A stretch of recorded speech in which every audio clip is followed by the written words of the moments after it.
there is no food security without a sustainable use of natural resources. And for too long we have taken these resources for granted. The land, the water, which we need for agricultural production, in many places they are getting scarce.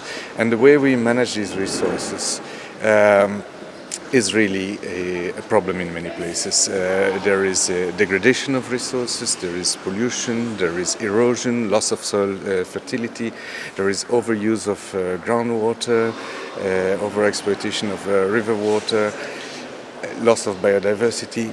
All those resources, if we continue to manage them this way, in many places will reach a point of no return.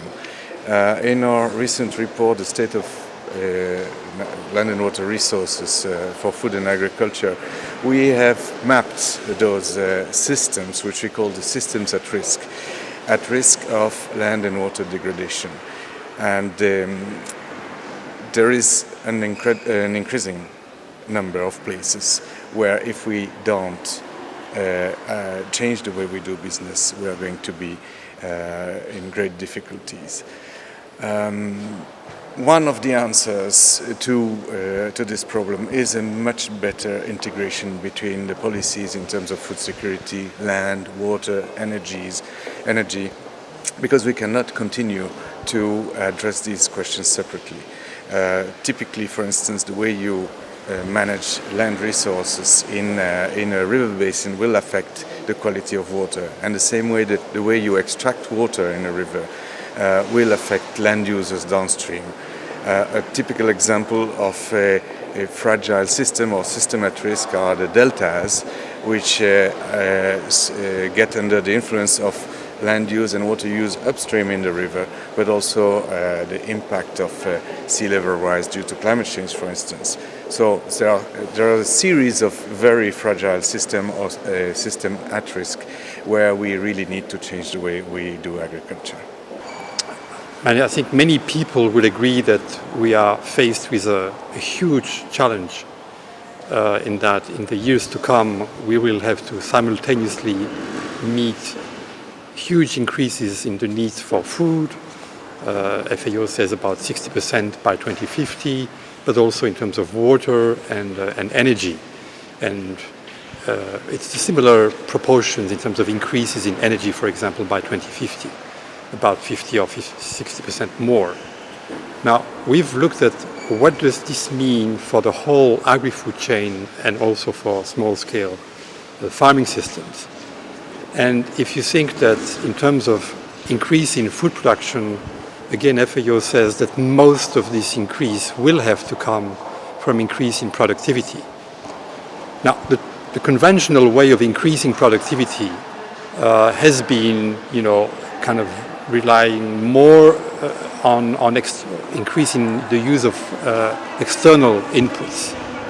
And this, for example, has been highly dependent on fossil fuel. If you use more chemical fertilizer, more pesticides, if you mechanize more, if you use more irrigation, the conventional way of doing that has used a lot of fossil fuel.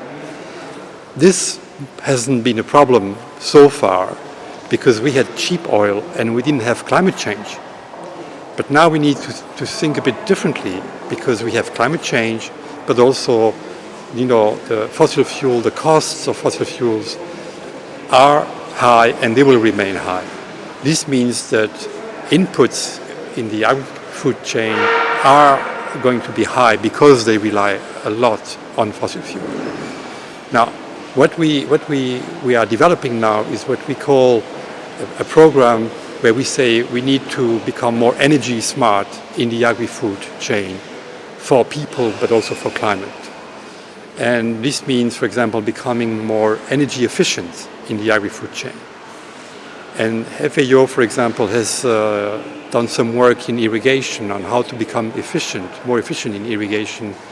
In Bangalore, for example, in India, we've helped small-scale farmers switch from flood irrigation to drip irrigation, and they were using pumps which were like 30% efficient. And because of this switch and the support we gave to these small-scale farmers, they now have become 70% more efficient in terms of energy, but also in terms of water, which is good for water, which is good for energy, but it's also good for the farmer because they save money in terms of energy and water use.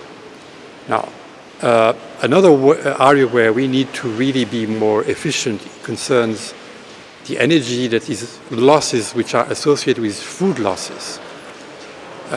We basically lose about 30% of the food along the agri-food chain. And this means about 40% of the energy that we use in the agri-food chain is also lost. Now, so we are doing some work with, on how to better link the causes of food losses and also the solutions to food losses with energy aspects.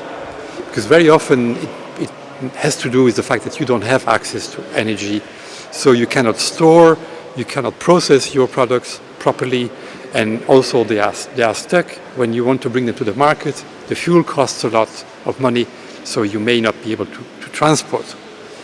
But also, and the energy that is wasted at the preparation stage. For example, cooking, if you use traditional cooking ways, then it's not efficient for energy. It may lead to deforestation. But also the energy associated with the food that we waste a lot in OECD countries, simply food that we don't eat. So we are doing a lot of work with the colleagues from the Agriculture Department on that aspect. But then another way of becoming more energy smart is basically use more renewable energy in the agri-food chain, and also producing more a combination of food and energy, again using renewable energy.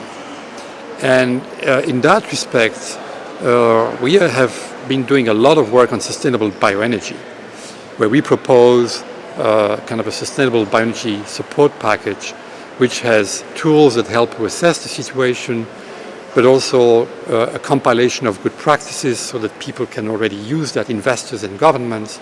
Also, we have some policy tools and monitoring and evaluation tools. One particular good practice that I think I want to highlight is what we call integrated food energy systems, where you combine the food and energy production on the same piece of land, either by optimizing land use. For example, you produce side-by-side energy crops and food crops in agroforestry systems. And the colleagues from the forestry departments have been doing quite a lot of work on agroforestry systems in the field, but also in terms of policies. Another way is basically you use the byproducts or the residues of one type of production to produce the other.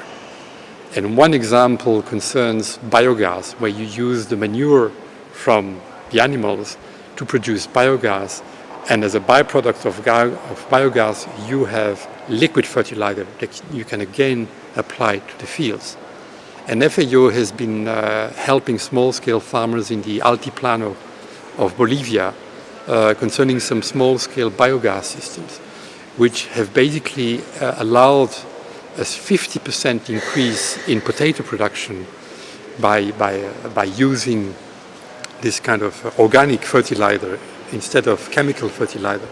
But it has also saved time for women. They don't need to collect any more wood for cooking because they have biogas cook stoves. And it also saves farmers money because they don't have to buy the chemical fertilizer. So that's more or less the kind of work that we are doing in this program that we call Energy Smart Food for People in program. And we are linking with important partners such as the Norwegian government, the Brazilian government, also some interesting work done by the private sector and also by the US government.